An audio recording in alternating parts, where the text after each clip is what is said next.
Good morning and welcome to the garden with Aislynn and Joe back there on the backside.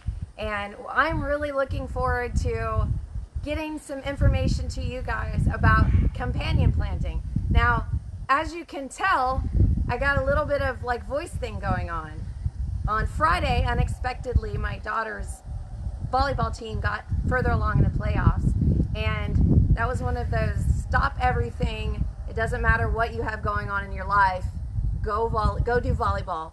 And they played their little hearts out, and it was a big deal. My daughter is a senior, so this is that year where it's like, this is the year where it like, you know, yes, everybody wants to win the playoffs, but this is that year where they leave, you know, and they've won the playoffs, they've done excellent work and all of that stuff. And I was really seeing a lot of confidence boost in her as a leader on the court. And because of that, when it got down to the third game, and they had lost the first two games, and I just simply knew that what they needed from me, the parent, was to give all the energy I had from the stands to make sure they knew I wasn't giving up on them. And I think that that's an important part of it. And I tend to be one of those parents that stays out of the mix of the sports stuff. I tend to be one of those parents that sits quietly, because the truth of the matter is, after four teenagers, 3 teenagers going through all of this, I've had enough of that in my life. I've been playing little soccer for 20 years. So I'm a little out of the mix, but I'll tell you that I gave every single bit that I had, because she did too, up until the very last minute, and I was so proud of her. So I just wanted to mention that because A, I like to brag about my little sweetie, and B, you could hear it in my voice. That being said, we also have so much fantastic stuff coming up, and one of those things is the class Justin Duncan from the National Center for Appropriate Technology. He is a sustainable agriculture specialist who focuses on the South Texas region and South Texas agriculture. He also focuses on insects, companion planting, and herbs for health, or different types of plants for health. And he's going to be coming down here, and we are hosting a class here at the farm tomorrow morning at 10 a.m. called Herbs for Health and Farm Forage. Because of that, I wanted to take a little bit of time today to show you guys a little bit about what I'm talking about when it comes to companion planting. And then we have all these herbs, because when you do a lot of companion planting, you often have a lot of extra or additional herbs, more than just a very general one herb backyard garden or one herb herb garden. You've got a bunch of herbs. And so then we're going to turn those into things that we can use for culinary uses, health, and also just for general forage. So what does it mean when I talk about companion planting? Now you can do a simple Google search for companion planting and begin to understand that there's a lot of different ways of doing companion planting. Large scale, it's often called farmscaping, and it's using different types of companions and different types of plants to handle insects and to move them away from your larger fields of monocropping situations. So you might do one whole row of something that helps to keep the scarabs away, that's the beetles, and it puts the types of flowers on that they really are attracted to, and so that pulls them in. But another way that you can do it is a little bit more in that intuitive gardening, permaculture gardening style that I've talked about often. And one of the things you'll learn when you're doing these types of companion planting is you'll begin to understand that a lot of the herbs that we grow are actually biennial plants. Biennial means that they'll grow for 2 years. Seems kind of odd, as if it means that they're going to grow twice in a year, but biennial means that they grow 2 years in a row. So by the time they get to the second year, and this is the second year with the parsley that I have growing down here, they will begin to put on a flower, and then they will reseed. And they will actually reseed themselves very, very easy. So once you've begun the companion planting of broadcasting, and broadcasting, you've heard me talk about direct sowing and broadcasting. So direct sow is putting that seed directly in where exactly you want it. Broadcasting means you just spread it. Well, that's kind of what happens in the natural order of the way plants reseed themselves. They just broadcast their seeds. So then what happens is that you've got nice areas up on your rows that are going to be reseeded. seeded. But in addition to that, down inside your rows, you're growing a lot of green, good stuff. And it's still considered weeds, but it's also some of that carbon material that we have to have in our gardens for the success in our gardens. And then in addition, it also, if you're able to put your chickens in the garden, like I do, run my chickens up and down my rows, it gives them some of those healthy medicinal culinary herbs as well. Yes, Joe, you got Vicky says that she just dumped 2 bundles of sweet basil into her chicken broth. My house smells delicious. Yes, fantastic. And that's the thing. One of the things we're doing today is making up a lot of different dishes using all different types of basil and parsley and radishes and all of those things. So having the ability at this early season in the fall to not only harvest things like potentially green tomatoes or maybe even red tomatoes. And the reason these things exist like this and do well like this is because during the summertime, we actually have such a long amount of good sunlight that the plants do have time to grow if they're staying watered enough to stay alive. And when the temperatures begin to decrease, because most tomato plants aren't going to produce fruit when our temperatures stay above 85 degrees. So once they stay consistently above 85 degrees, and now we're talking like down here in Texas, it's 85 degrees at midnight, and then it's 100 degrees in the middle of the day. That's too hot for your tomato plants to even put any flowers on, which then would turn into fruit. So when the temperatures begin to decrease in the fall, your plants that you have companion planted well, they've stayed alive, you've kept them watered, they begin to put fruit on. And so these are the types of things that are happening in my garden now. I just have to keep an eye on a couple of things. One of those is splitting. And the reason I'm looking for splitting is because this is a time of year when we might get an influx of water, some flooding water, some things like that. That happens in our transitional seasons. So those are things I have to keep an eye on. I also have to keep an eye on those simple soft freezes that we will get as early as November sometimes. You know what I'm talking about. It's that 32 degrees for 1 hour overnight. That's just enough to knock these back to where I wouldn't even be able to use them. So what I'm doing now is keeping an eye on the weather, and then I can pull these off if I have to and use them as a green tomato, which is fantastic for different types of preserves and things you can make. It's also great for frying, of course. And there's lots of cool salads that you can make with green tomatoes as well. So I talk about that because the companion planting is an extremely important part for tomatoes. One of my favorite companion plants for the tomato is the basil. And not only is it good for the insects around it, but it also helps to increase the flavor profile of your tomatoes. So it actually makes your tomatoes taste better. Of course, it's drawing in all of the beautiful insects that help to pollinate the flowers that help us make more tomatoes.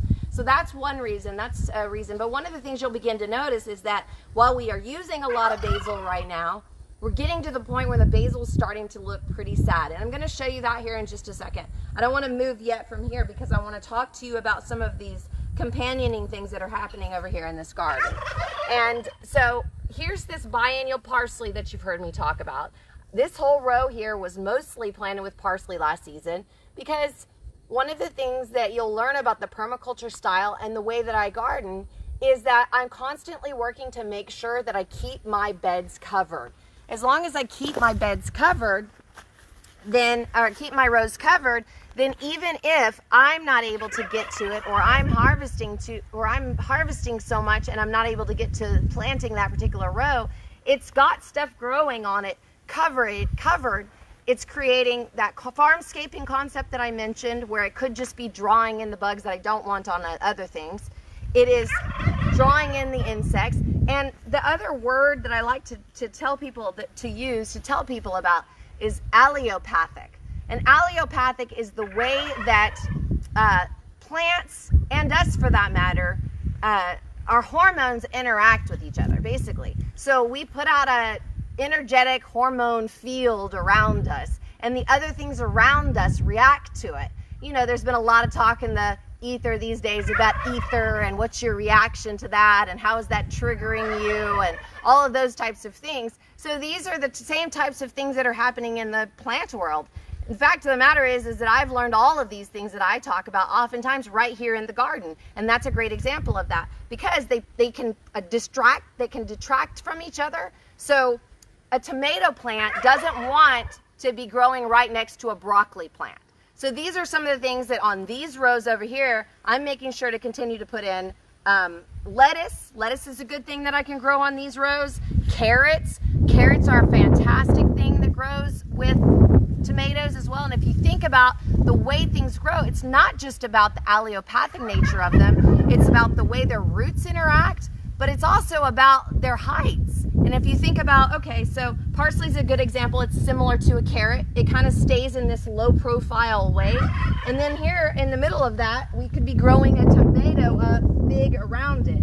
And what happens, especially when you're talking about kind of smaller tomatoes, you get your carrots in around it.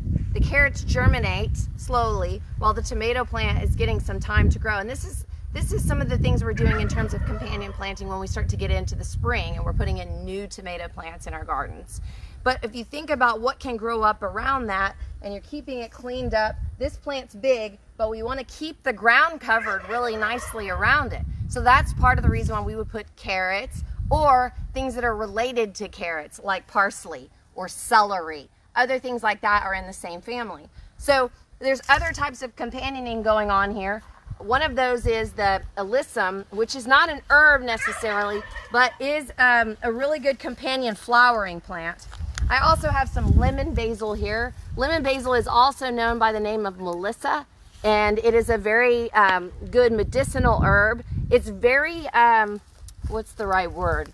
It's very fragrant. It's a very fragrant, so I like to stick with using it as a touch for teas. I have learned about putting it in my smoothies because I do put things in my smoothies like basil, parsley, celery, some of the other things, maybe some cilantro. Yeah, cilantro can be good in your basil as well. But something like this that's super fragrant, it's going to be fragrant for the plants around it. That's a good thing. But it's also going to be fragrant for your taste buds. So those are some things to keep in mind. One of my favorite things to do with this lemon balm at this point is to nicely dry it, and then I can use it. And I'm going to talk to you guys a lot more after I get through this this class that's coming up with Justin tomorrow. That'll give me a few more key points that I can talk to everyone about, specifically about how we can use those herbs for health. And then of course, what are some other things on the property that we can forage? And you have some things on your property that you can forage as well. Now, if you've got a specific question today, go ahead and ask. If I'm able to answer it, I will. If I'm not, I'll ask Justin, and we'll be sure to get back with you about that. And if you guys want to come out to the class, we have a nice crowd coming, but we still have a few more parking spaces, and I would love to have you come out for that. So you can see here what's going on with all different types of companioning happening here. A lot of it is the parsley in this area, and then as we're moving this direction, you can begin to see here is a basil that has really stayed well through the winter time, because some of that sweet basil, the big leaf lettuce sweet basil, lettuce leaf sweet basil, right? It's big and it starts to get kind of broken down, and it doesn't like the colder temperatures, even those like simple colder temperatures that we've had. But there are some varieties that do really well and will still continue to keep maintaining, and this one is one of those as well. So, and then one of the things that I was mentioning was talking about that tomatoes aren't a big fan. Broccoli and tomatoes don't like to go together. So broccoli family would be the brassicas. That would be broccoli, cauliflower, cabbage, Brussels sprouts, kale. All of those types of things are what would be considered brassicas. And those are the things that the nightshade, that's the word I'm looking for, the nightshade variety plants, they're not good friends. So try not to put them together. A pepper plant falls into that same category of nightshade plants. And if you think about it, it's really about what the different plants need from the soil. So a brassica is a heavy green. It needs a lot of nitrogen. It needs to hold a lot of water in the soil around it. Whereas a nightshade is about harvesting the fruits, the peppers, the tomatoes, those types, eggplant, those are all a fruit-bearing plant. And that's the part you eat of it, is the fruit. So what it's doing is sucking a different type of nutrient from the soil. And sometimes those hormone interactions are not good for it as well. But you can see down here some of the other options for companioning. Now, of course, you can see I've got weeds in here, right? And you saw that back over there. I got this stupid nut grass that keeps growing everywhere. But it's mostly harmless, and I can just pull it out really easily. But in the meantime, what has happened here, I didn't plant any cilantro seeds, but there was a cilantro plant back here last year. And look, this is all my new cilantro all ready to go. Now, I do a cover crop, or a broadcast is probably a better way to say it. I do a broadcasting mix. When I go through and plant, like say I'm gonna plant a cabbage plant directly in the soil right here, okay? And then maybe a little bit further down, I'm gonna plant another Brussels sprout or something down here like that. In between this row, what I would then go in and do is, as I clean out the weeds, so I'm gonna weed this little area right here and just kind of pull this stuff out. Then what I would do is take that mixture for broadcasting and spread it out. And a lot of times the main seeds that are in that mixture are a lot of these really generic fall herbs like dill, cilantro, parsley, and then a lot of the different types of flower seeds that we use throughout the year are then going into these spaces. So as they come up, I'm not super concerned about some of them coming up way down here, down in the rows, things like that, because they're just helping to cover my rows up. And you can see that I've gone in, I'll go in, not only do I have kind of a broadcast situation over here, but I was able to get another mint plant. So I put in a mint plant right here, and this is going to spread itself. And mint doesn't tend to be obnoxious in a garden, because it's going to start running into things that it's not happy about. It's going to get stomped on. It's going to be overwet, underwet, all of those types of things. So if you're trying to keep a mint plant really healthy and strong and alive, the best bet is to put it up closest to your house and to make sure that you keep it nicely watered and in a good temperature. It likes lots of sun, but it doesn't want to be too hot. So that's where you're going to get like an ongoing mint plant that's going to be doing the most success. But it's still a really good herb to mix into the companioning of your permaculture style kitchen garden or your permaculture style garden. Now there's a lot of other things that we put in here too. So like bee balm, and these are seeds that are just kind of broadcast in here. Some more bee balm like that. These are also things that can be used medicinally and for culinary uses as well. And then of course you've got things like this over here. Here's a good one right here. This is borage. Borage is good for the leaves. I like to use the lighter leaves, the smaller leaves, and mix them in with a really nice salad mix. And then of course the flowers are edible. Everything about this plant has a fresh flavor like cucumber, that fresh cucumber flavor, but it's also extremely beneficial for the bees and all of the beneficial insects that we want to try to draw into our gardens. And see, I've got some little cucumber beetles that are coming into my garden these days. So I'm smushing those. And I also, one of the things you need to keep an eye on is, as you've got some of the plants that have stayed from one season to the next season, it's a really good time to get down into your plants and look around at the insects crawling around. I noticed the other day over on one of my older brassica plants, because I still have some cauliflower, cabbage, Brussels sprouts, and things like that that I planted in my garden over a year ago in the garden. They're very healthy plants. But I noticed one Harlequin beetle. The Harlequin beetles are those orange and black spotted, they kind of have a little bit of a broad shoulder, kind of like this. And you don't want an infestation of those. So those are the types of things you do get down in your garden and look around. And the best way to get yourself trained to get down in your garden and look around is to just pick a spot in your garden. Think about how much gardening I do. Think about how many spaces that I manage in terms of gardening, and all of the different rows and all of that.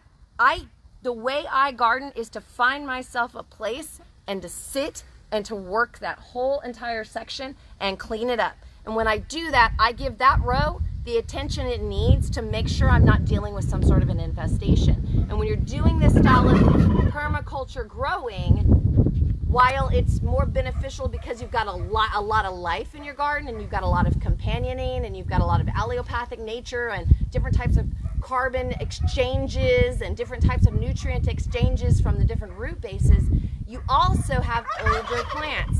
You have plants that are maybe not as healthy because they've been there for a year. Maybe they're on their second year and they're dying now. you know, maybe they're an annual and they've only made it 1 year and they're ready to be done. And because of that, it's your job to be a little bit helpful in getting things out of there before it starts an issue that the garden has to then figure out how to solve on its own. So you're just kind of mitigating quickly some concerns that can happen in your garden. And using all of those different types of herbs and companion planting, and as you can see here, when we're talking companion planting, I'm not just talking about herbs. I'm companioning all kinds of things. I'm companioning milkweed, and I'm companioning zinnia flowers, and I've got some hollyhocks here that are coming up, and of course the Guardia that's mixed in here. There's celery, there's mustard greens, all of the different things that I have growing all in this area over here are purposeful, and are purposeful because I've reseeded on purpose. It's purposeful because I've sat quietly in the garden, weeded my way through it, and then filled in with the things that I know grow down around it really, really well. And this is a great way to keep the life alive that you're looking to keep alive in your garden. If you're dealing with some sort of a pest, there's really two answers to that if you grow the way I do. Number one, begin to understand what the predator of that pest is and do what you can to put life in your garden that will attract the predator that you want there. So that's one way. And the second way to do it, and this is always my favorite little passage, if you need one broccoli plant for your family, then you should probably plant 4 broccoli plants, because that makes plenty. And when you have plenty, you're more than willing to share. That's what we have going on here at Freedom Harvest Farms. We have plenty, and we're more than willing to share, and we're excited to be a part of that with you guys and to share some different experiences with you.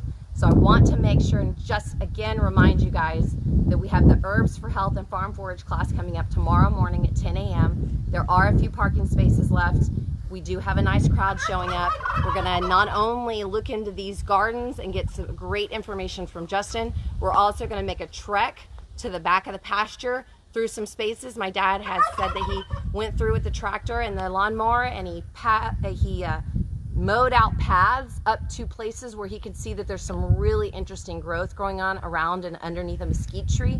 So we're going to see different types of forage opportunities. And one of the things that's fantastic when you live in a coastal region is you have a lot of medicinal and culinary forage because of the amount of water and life that we have in a coastal area. So all of those things are coming up. And then, of course, we've also got the Dinner Table Talks podcast that launches on Monday morning. We've seen a great increase. No, it doesn't launch on Monday morning? Well, maybe not tomorrow. Oh, really? Maybe. Huh. That might be the first time that's ever happened. It would be. Interesting. All right, do you have other questions? How do people find out about how to get their parking spot at that class tomorrow morning? Please just send me a DM. That's the easiest, quickest way.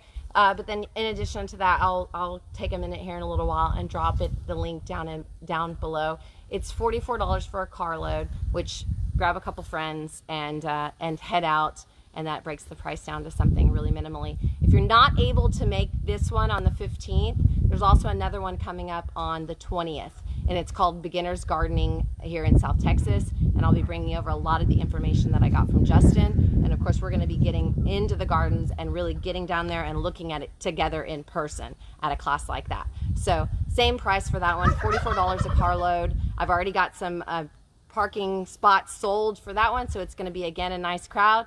And again, I look forward to seeing you guys.